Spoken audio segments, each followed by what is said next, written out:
November the 2nd, 1944. 27,000 feet above Merseburg, Germany. Staff Sergeant Robert Schuens, ball turret gunner aboard the B-17G Devil's Daughter of the 390th Bomb Group, watched something impossible streak past his position at a speed that made his mind refuse to process what his eyes had just witnessed. No propeller, no engine sound. Just a gray blur moving faster than anything with wings had the right to move, trailing what looked like smoke but couldn't be because the aircraft was accelerating, not falling. He pressed his intercom button with hands that had started shaking. "Skipper, I just saw something that can't exist." It looked like a fighter, but it was moving at least 200 miles per hour, faster than anything we've ever encountered. No prop wash, no engine noise, just speed. 3 miles ahead of Schoen's formation, the object he'd glimpsed banked with geometric precision and aligned itself with the lead squadron of B-17s. Lieutenant Franz Schall, sitting in the cramped cockpit of a Messerschmitt Me-262A-1A, centered his gun sight on a flying fortress and squeezed the trigger. 4 30mm Mk-108 cannons fired in unison, each shell carrying explosive force sufficient to tear a fist-sized hole through aluminum, steel, and human flesh. The lead bomber's left wing separated from the fuselage in a single catastrophic failure. The B-17 didn't fall. It simply ceased to be an aircraft and became tumbling debris spreading across 3 miles of sky. By the time American gunners registered the attack, Schall had already passed through the formation and was climbing at a rate of 3,900 feet per minute, twice what the best piston-engine fighter could manage. The bomber crews, veterans who had survived dozens of missions against conventional Luftwaffe fighters, found themselves facing a weapon that operated according to rules that invalidated everything they knew about aerial combat. The mathematics of destruction were being rewritten at 540 miles per hour by an aircraft that American intelligence had dismissed as German propaganda. The 8th Air Force would lose over 150 heavy bombers to Me-262 attacks between November 1944 and May 1945. But the numbers told only part of the story. The complete story included the psychological impact of facing an enemy that flew faster than the speed of sound seemed possible, appeared from nowhere, struck with devastating firepower, and vanished before defensive guns could track it. American bomber crews who had accepted the grim arithmetic of attrition warfare, where losses were predictable and manageable, suddenly confronted a threat that made every mission a gamble against an opponent who played by different rules. The shock of the Me-262's introduction reflected a technological gap that American airmen could not have imagined. The United States had entered World War II with the most advanced aviation industry on Earth, producing aircraft in quantities that overwhelmed Axis production capacity. American bombers dominated European skies through sheer numbers, accepting losses as the inevitable cost of strategic bombing. The appearance of jet fighters, aircraft that belonged to a different generation of technology, shattered the comfortable assumption that American industrial superiority guaranteed air supremacy. The roots of this technological surprise lay 5 years earlier in decisions made by engineers who understood that the piston engine, regardless of refinement, faced physical limits that could not be overcome. August 27, 1939. 4 days before Germany invaded Poland, at the Heinkel Aircraft Works in Rostock, Germany, test pilot Erich Warsitz climbed into the cockpit of an aircraft that bore little resemblance to conventional fighters. The Heinkel H-178 featured a tubular fuselage, straight wings, and no propeller, just an air intake in the nose and an exhaust nozzle at the tail. At 6:00 a.m., Warsitz advanced the throttle on the HES-3B turbojet engine. The aircraft accelerated down the runway and lifted off, becoming the world's first jet-powered aircraft to achieve sustained flight. The flight lasted 6 minutes and reached a speed of approximately 380 miles per hour, performance matching the best piston engine fighters of 1939 despite being a crude prototype. Ernst Heinkel, watching from the control tower, understood the significance immediately.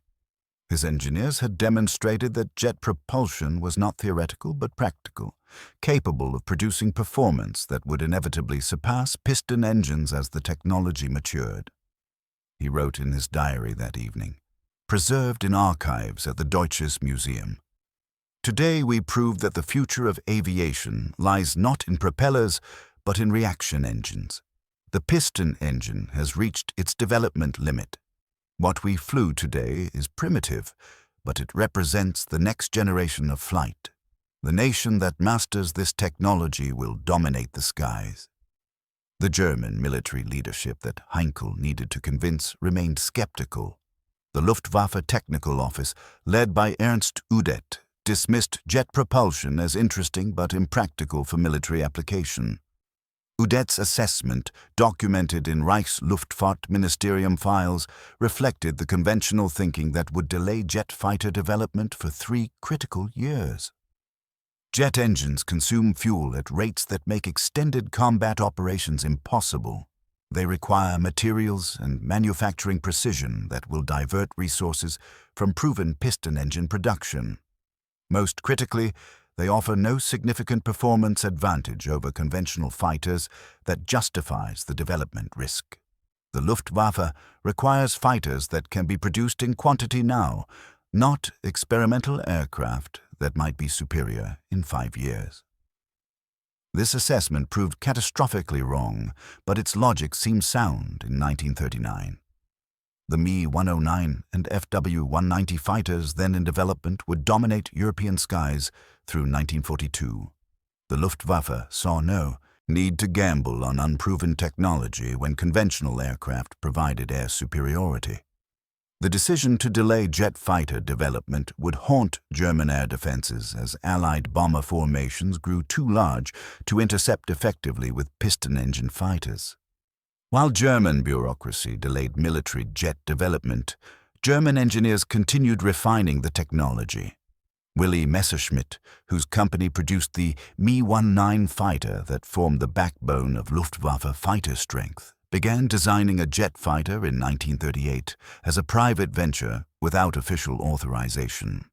His chief designer, Woldemar Voigt, created an aircraft optimized for the unique characteristics of jet propulsion, swept wings to delay compressibility effects at high speed, tricycle landing gear to accommodate the long takeoff run jet engines required, and a design philosophy emphasizing speed and firepower over maneuverability.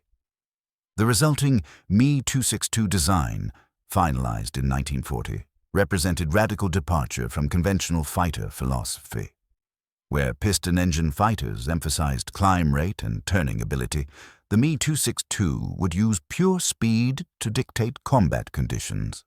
Where conventional fighters mounted machine guns or small cannon, the Me-262 would carry 4 30mm cannons capable of destroying a heavy bomber with a single burst. Where traditional fighters relied on pilot skill in dogfighting, the Me-262 would employ hit-and-run tactics that minimized exposure to defensive fire. The first Me-262 prototype flew on April 18, 1941, with a piston engine because suitable jet engines didn't exist yet. The Junkers Jumo 004 turbojet, intended to power the aircraft, remained in development, suffering from metallurgical problems that caused catastrophic failures during testing.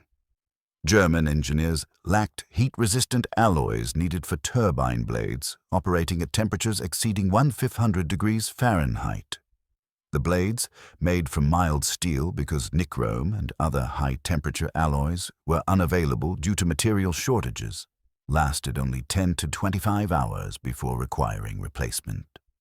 Fritz Wendel, Messerschmitt's chief test pilot, first flew the Me-262 under jet power on July 18, 1942. His flight report, marked secret and preserved in captured Luftwaffe documents, revealed both the aircraft's extraordinary potential and its significant problems. Performance exceeds all piston engine fighters dramatically. Top speed approximately 540 miles per hour, 100 mph, faster than anything currently operational. Rate of climb exceptional. However, engine reliability is poor.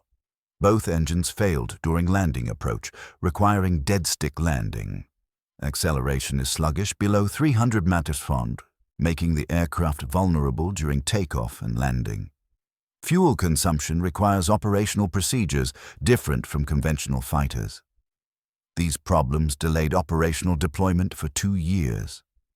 The period between first jet flight in July 1942 and combat debut in October 1944 reflected the enormous technical challenges of transforming experimental technology into combat-ready weapons. German engineers struggled with metallurgy, fuel chemistry, engine reliability, and pilot training while simultaneously dealing with Allied bombing that destroyed factories, killed experienced workers, and disrupted supply chains. The strategic situation that forced Germany to deploy the Me-262, despite its problems, emerged from the systematic destruction of the Luftwaffe's fighter arm between 1943 to 44.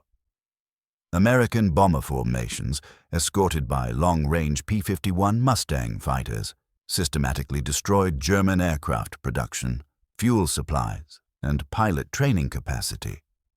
Luftwaffe fighter units found themselves outnumbered, outproduced, and gradually losing control of German airspace.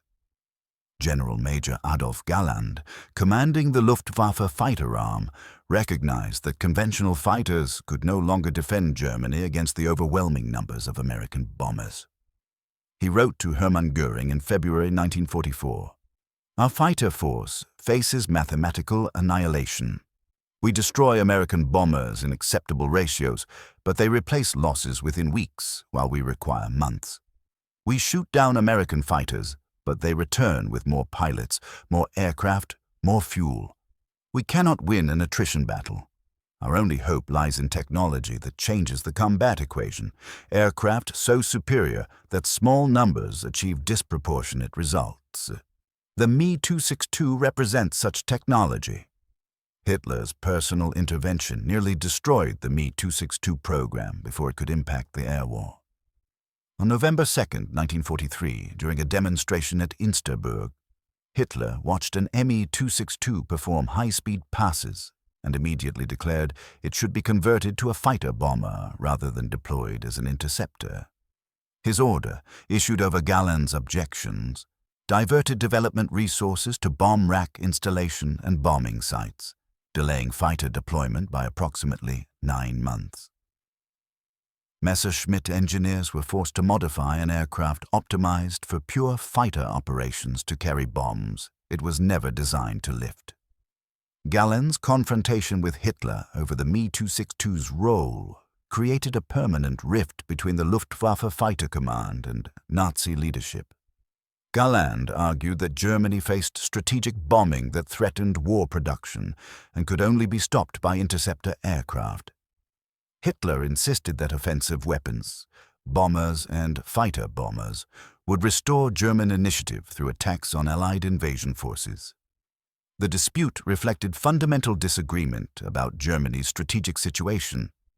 Galland understood Germany was losing the attrition battle and required defensive weapons, while Hitler believed offensive action would somehow reverse strategic reality. The production challenges that limited Me-262 availability revealed the desperate state of German industry by 1944.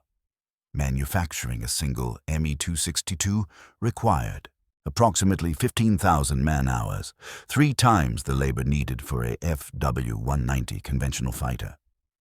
The Jumo 04 engines required precision machining, specialized alloys, and quality control that German industry, under systematic Allied bombing, could barely maintain. BMW 003 engines, intended as alternative power plants, suffered even worse reliability problems and never achieved large-scale production. Messerschmitt factories, dispersed to avoid bombing, operated in tunnels, forests, and converted facilities with inadequate tooling and undertrained workers. Skilled machinists had been drafted into military service or killed in bombing raids. Replacement workers included concentration camp prisoners, foreign forced laborers, and teenagers with minimal training. Quality control suffered as production pressure increased. Many Me-262s emerged from factories with defects that caused failures during flight testing or early operational missions. The first operational Me-262 unit, Erprobungskommando 262, formed in July 1944, functioned more as a final testing facility than a combat squadron.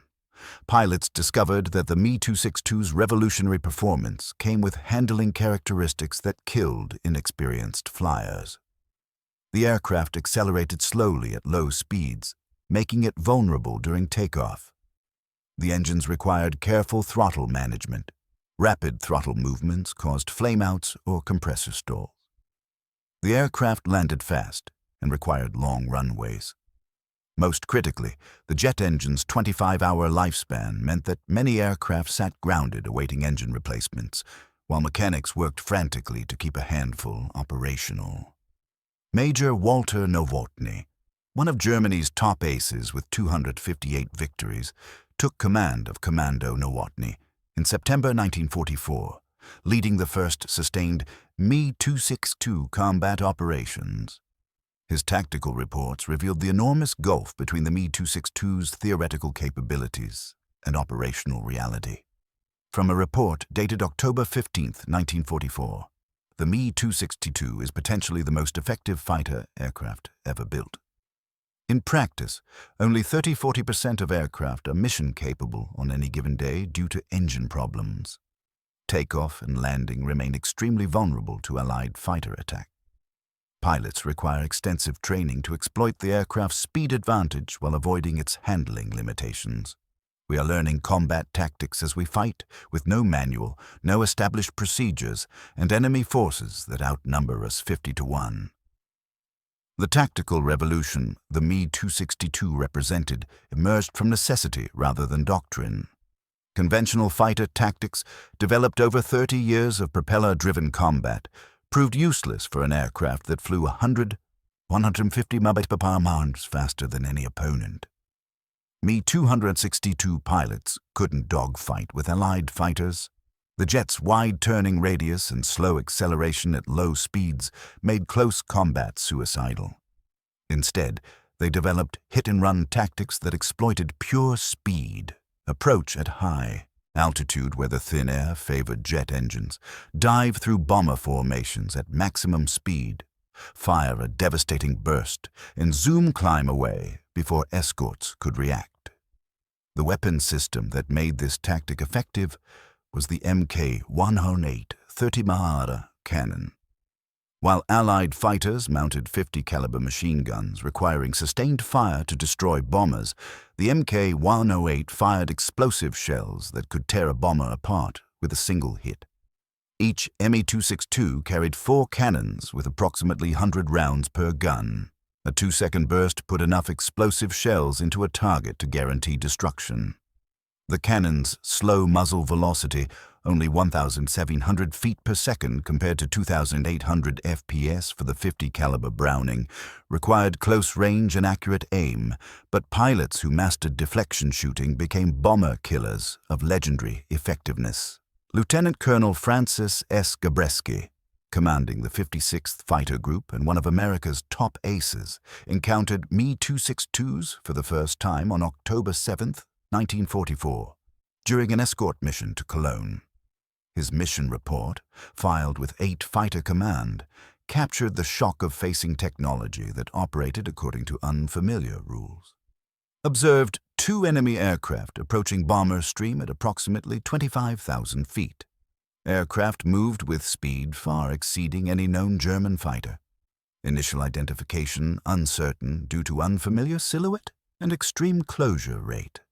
Enemy aircraft passed through bomber formation before defensive fire could engage, destroyed 1 B-17, and climbed away at rate that made pursuit impossible. Our fighters attempted interception but could not achieve firing position. Enemy aircraft demonstrated speed advantage of at least 100 mph over P-51 and climb performance that prevents tactical engagement. recommend intensive study of enemy capabilities and development of counter-tactics.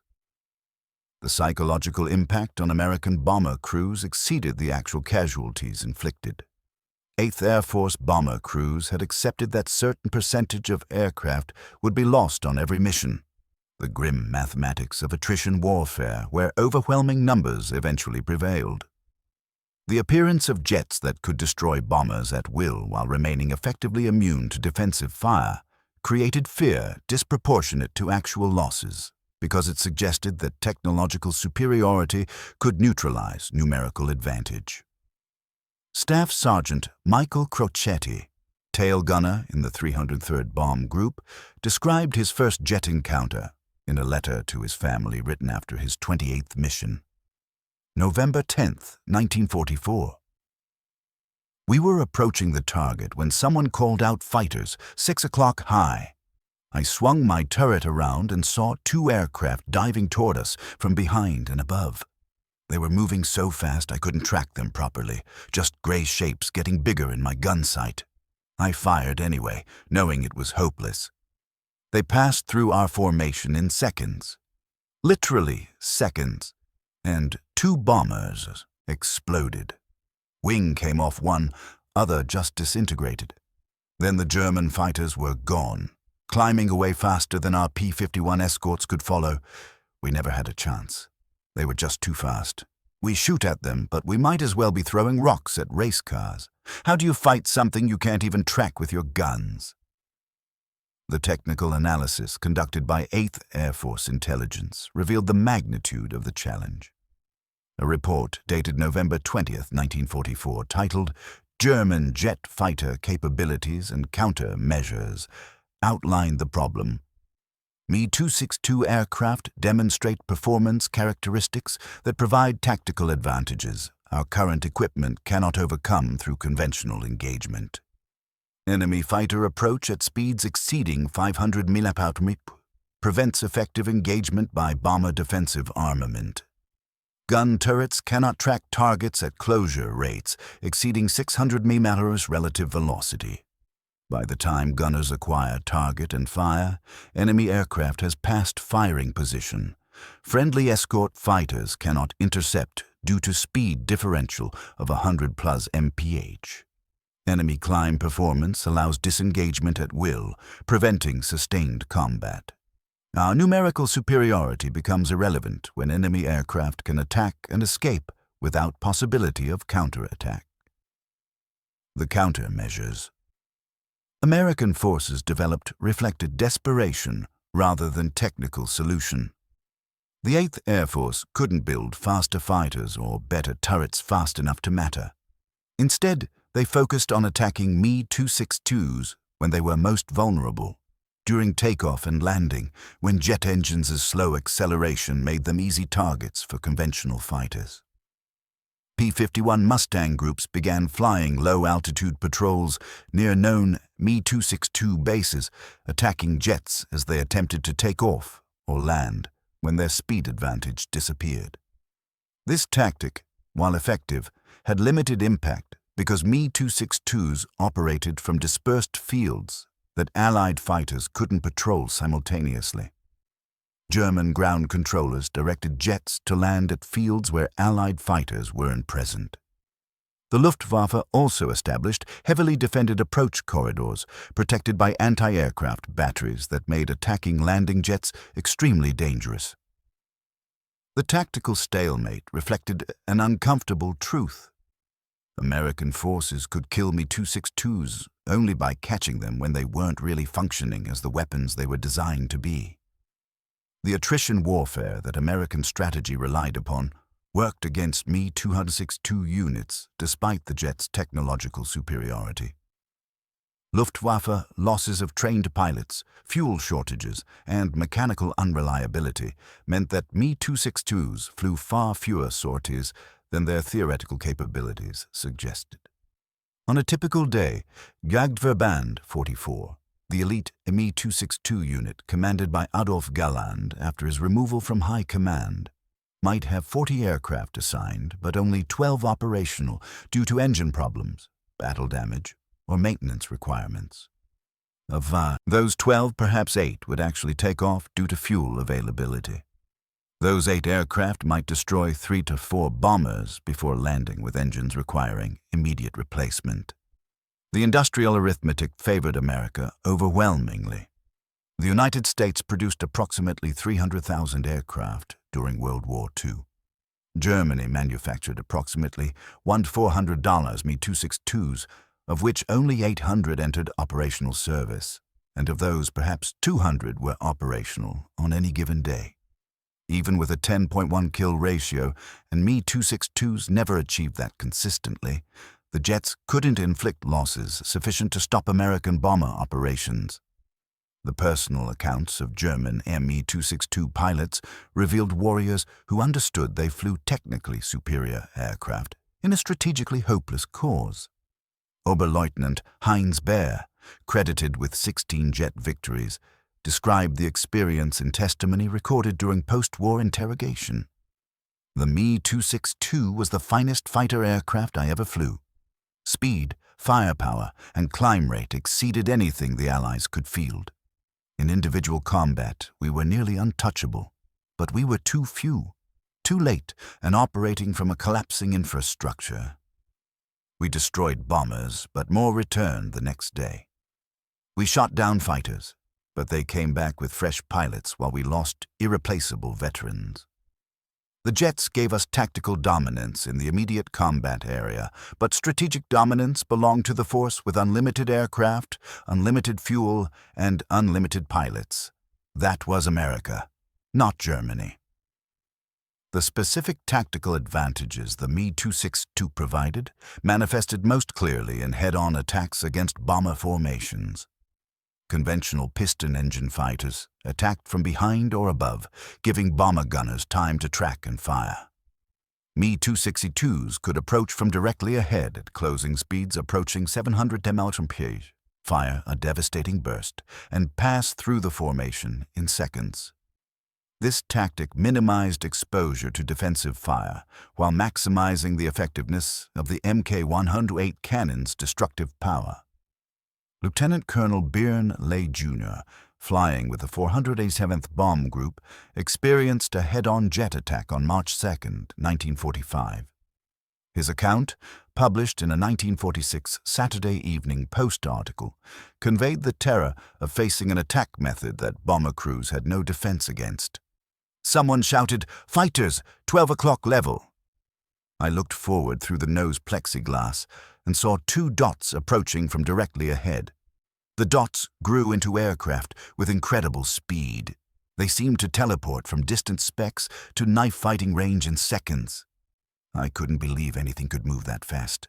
They opened fire at what must have been 1,000 yards, and I watched the 30mm shells arcing toward us like slow-motion baseballs. Then they were past, gone before our gunners could even swing their turrets to track them. The bomber to our right erupted in flames and fell away. The whole attack lasted maybe 5 seconds. 5 seconds from first sighting to 1 bomber destroyed and 2 jets climbing away where we couldn't touch them. How do you defend against that? You don't. You just hope they miss. The mechanical unreliability that plagued Me-262 operations saved more American bombers than any tactical countermeasure. Jumo 004 engines failed catastrophically with alarming frequency. Turbine blades, manufactured from mild steel rather than proper high-temperature alloys, developed cracks that led to explosive disintegration. Fuel pumps seized, electrical systems failed, hydraulics leaked. Pilots flew every mission knowing engine failure was probable rather than possible, and that engine failure at high altitude over enemy territory meant almost certain death.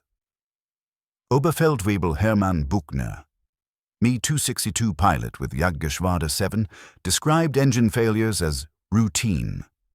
We expected engines to fail. The question was never if, but when and how catastrophic. Best case was smooth power loss that gave you time to find an emergency field. Worst case was explosive failure that destroyed the wing or set fuel tanks on fire. I experienced 7 engine failures in 62 sorties. 3 times I landed safely. Twice I bailed out. Twice the remaining engine got me home. Every flight was gamble against mechanical failure as much as against American fighters. The fuel crisis that crippled all Luftwaffe operations by early 1945 affected Me-262s disproportionately. The jets consumed fuel at rates that made extended operations impossible when Germany's synthetic fuel production collapsed under Allied bombing. A typical Me-262 sortie consumed approximately 500 gallons of J-2 jet fuel for 60-90 minutes of flight time. By March 1945, some Me-262 units had aircraft sitting unused because no fuel existed to fly them. The technological superiority of jet propulsion became irrelevant when the jets couldn't leave the ground. The training challenge posed by Me-262s killed nearly as many German pilots as combat did. Converting from piston-engine fighters to jets required learning completely different flying techniques, and the Luftwaffe in 1944-45 lacked time, fuel, or experienced instructors to provide adequate training. New pilots arrived at operational units with perhaps 15 to 20 hours of jet experience. Barely enough to learn basic handling, nowhere near sufficient to master combat tactics. These inexperienced pilots flew combat missions because Germany had no choice, and many died during their first encounters with American fighters. Major General Adolf Galland, after his removal from command of the fighter arm, formed Jagdverband 44 as an elite unit composed entirely of veteran pilots flying Me-262s. His personnel policy, accepting only pilots with extensive combat experience and proven ability, created the most effective Me-262 unit, but also illustrated the desperate shortage of qualified pilots. JV-44 never numbered more than 50 pilots, despite having aircraft available, because so few pilots met Galland's standards. The Luftwaffe had hundreds of inexperienced pilots and not enough veterans to train them properly. The defensive armament problem that American bombers faced revealed fundamental limitations of turret-mounted weapons against high-speed targets. B-17 and B-24 bombers mounted 50-caliber machine guns and power turrets designed to track and fire at piston-engine fighters approaching at relative speeds of 300 to 400 mph. Me-262s attacked at relative speeds approaching 700 mph, twice what the turrets were designed to handle.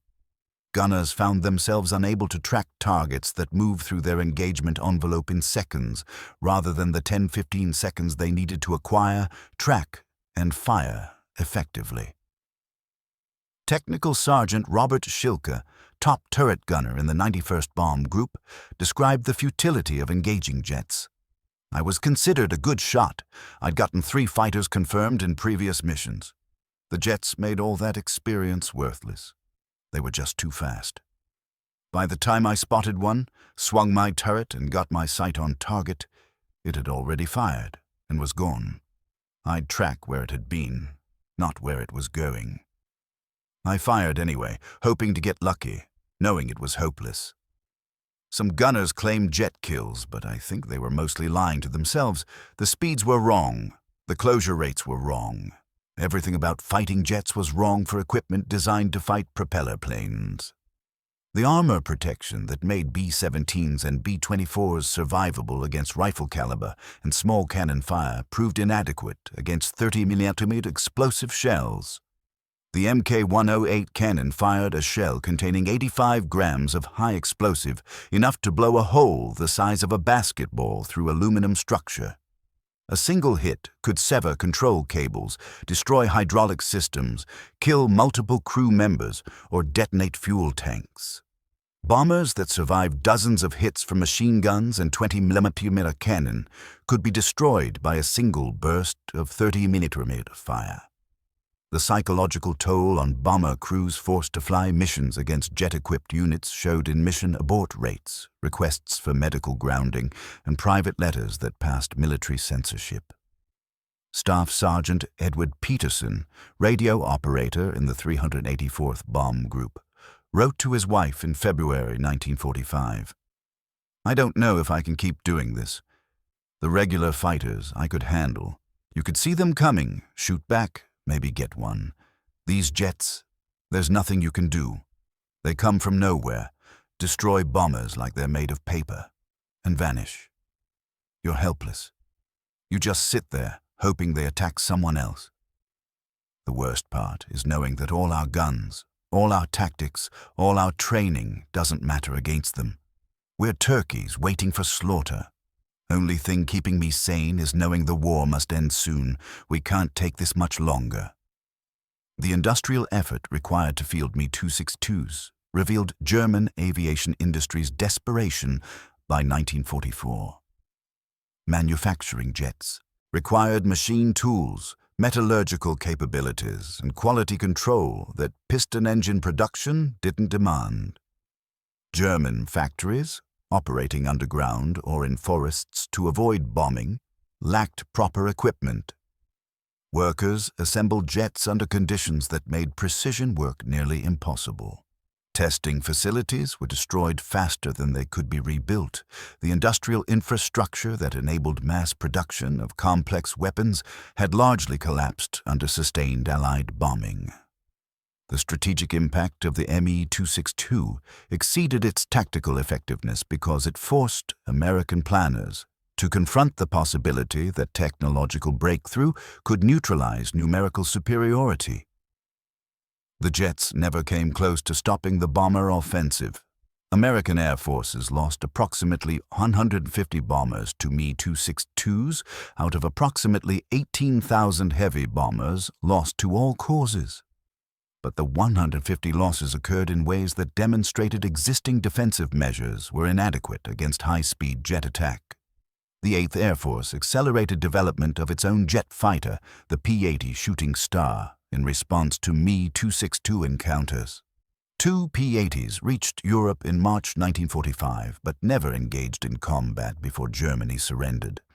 The American jets, benefiting from superior metallurgy and manufacturing quality, demonstrated greater reliability than their German counterparts. But they arrived too late to affect the war's outcome and validated the German engineers' assessment that jet propulsion represented aviation's future. The tactical lessons American forces learned from fighting Me-262s influenced post-war fighter development profoundly.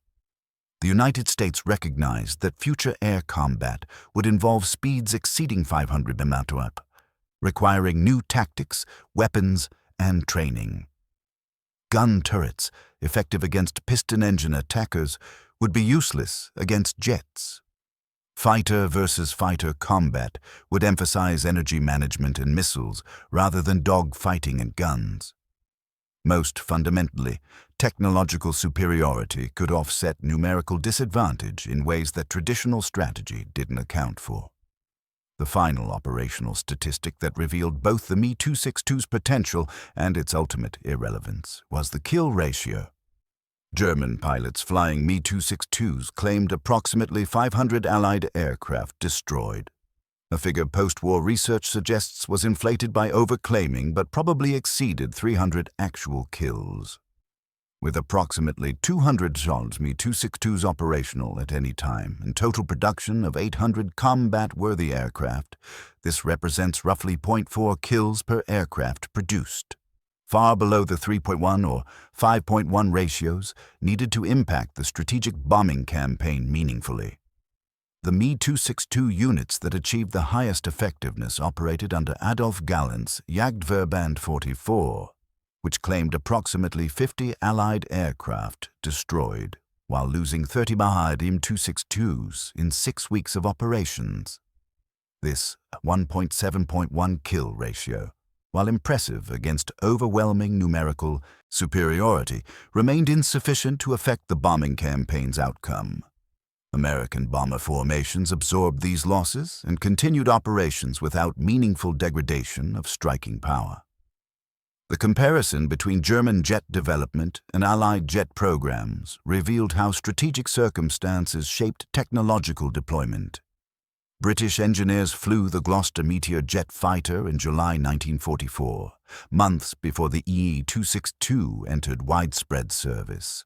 The RAF chose to deploy meteors against V-1 flying bombs rather than risk them in combat over Germany, where capture could provide intelligence to German engineers. American engineers developed the P-59 and P-80 jets during the war, but deployed neither operationally, preferring to refine the technology rather than rush unready aircraft into combat. Germany, facing strategic desperation, had no choice but to deploy immature technology in hope of changing losing odds. The Me-262 entered service with engines that failed regularly, tactics that were still being developed, and pilots who lacked adequate training. The jets achieved tactical success despite these handicaps, but could never achieve the operational impact needed to alter strategic reality. Germany needed not better weapons, but more weapons, more fuel, more pilots, and more time, none of which the Me-262 could provide. The human cost of Me-262 operations fell disproportionately on experienced pilots who flew the jets. The Luftwaffe concentrated its best pilots in jet units, reasoning that experienced flyers would extract maximum effectiveness from superior aircraft. This policy meant that when Me-262s were lost, Germany lost not just aircraft, but irreplaceable veterans. Major Walter Nowotny, 258 victories, died when his Me-262 was shot down during landing approach on November 8, 1944. Oberleutnant Kurt Welter, the top jet ace with 25 night victories in Me-262s, survived the war, but countless other experienced pilots died flying jets that should have protected them, but instead exposed them to risks that numbers could not overcome. The final irony of the Me-262 story lay in its demonstration that technological superiority alone could not overcome strategic disadvantage. German engineers created an aircraft that exceeded Allied capabilities in every performance parameter. German pilots developed tactics that exploited these advantages effectively. German industry, despite operating under impossible conditions, manufactured hundreds of jets that reached operational units. None of it mattered because Germany lacked the industrial capacity, fuel supplies, trained pilots, and time needed to field jets in numbers that could change the war's outcome. The Me-262 killed American bomber crews, terrorized Allied airmen, and forced reassessment of aerial warfare tactics. But it killed hundreds, not thousands. It forced tactical adjustments, not strategic reversal.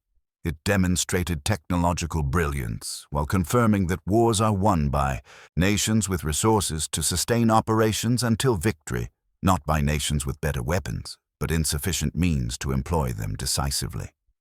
Lieutenant General James H. Doolittle, commanding 8th Air Force, assessed Me-262 impact in his post-war memoir, published in 1949. The German jets represented the most significant technological threat we faced in the air war. Had they appeared in 1943 rather than 1944? Had Germany possessed fuel to fly them regularly? Had sufficient numbers been produced to achieve numerical impact rather than just psychological effect? The jets could have stopped our bombing campaign. But they appeared too late, operated too infrequently, existed in too small numbers, and faced overwhelming Allied superiority in everything except raw aircraft performance. Technology alone cannot win wars.